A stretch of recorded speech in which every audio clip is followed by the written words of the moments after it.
Toutes les femmes qui sont sorties avec cet homme trouvaient l'amour de leur vie dès le lendemain. C'est pour ça qu'elles l'invitaient toujours à leur mariage. Les mariés le remerciaient même publiquement. Merci Charlie, tu es notre porte-bonheur. Et même le bouquet lancé par la mariée finissait dans les bras d'une autre de ses ex. Voilà pourquoi toutes les femmes le regardaient bizarrement. Charlie ne croyait pas à cette malédiction, alors il s'est mis en couple avec une femme ronde. Pourtant, peu de temps après, elle lui annonça qu'elle avait trouvé son véritable amour. Au début, Charlie s'en fichait. Il allait même jusqu'à gagner de l'argent grâce à cette prétendue malédiction. Mais un jour, lors d'un autre mariage, il rencontra enfin la femme qu'il aimait vraiment. À partir de ce moment-là, il n'osa plus jamais sortir avec elle, de peur que la malédiction se réalise encore et qu'il la perde.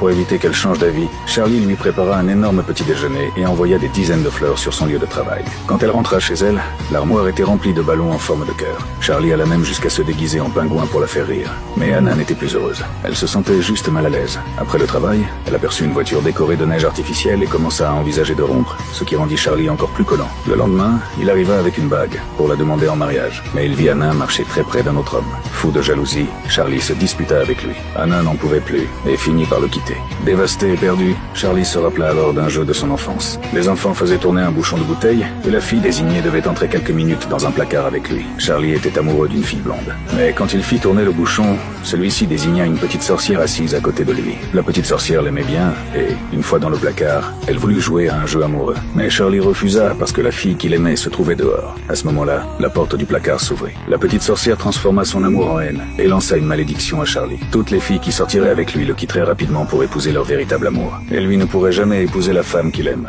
Après avoir dit ça, elle arracha un de ses cheveux et s'en alla. Charlie partit alors retrouver la petite sorcière. Elle était déjà mariée et semblait calme et élégante. Quand Charlie lui expliqua pourquoi il était venu, elle resta sans voix devant une histoire aussi absurde. La malédiction, ce n'était qu'une parole dite sous la colère, sans aucun vrai pouvoir. Charlie comprit enfin que ce n'était pas la malédiction qui avait fait fuir Anna, mais son propre comportement qui l'avait blessé. Pour se rattraper, Charlie contacta l'idole d'Anna, un spécialiste des pingouins nommé Brian Ann. Anna put enfin rencontrer son idole. En les voyant ensemble, Charlie se contenta de les bénir silencieusement, jusqu'à ce qu'un ami lui annonce qu'Anna était partie en Antarctique avec Brian. S'il ne faisait rien maintenant, il perdrait sa chance pour toujours. Encouragé par son ami, Charlie courut jusqu'à l'aéroport, la retrouva dans l'avion et lui avoua enfin ses sentiments, la suppliant de ne pas partir avec Brian. Anna éclata de rire, amusée et touchée à la fois. Elle expliqua qu'elle partait simplement étudier une semaine avec Brian, et que la femme de Brian serait également présente. Finalement, ils finirent ensemble.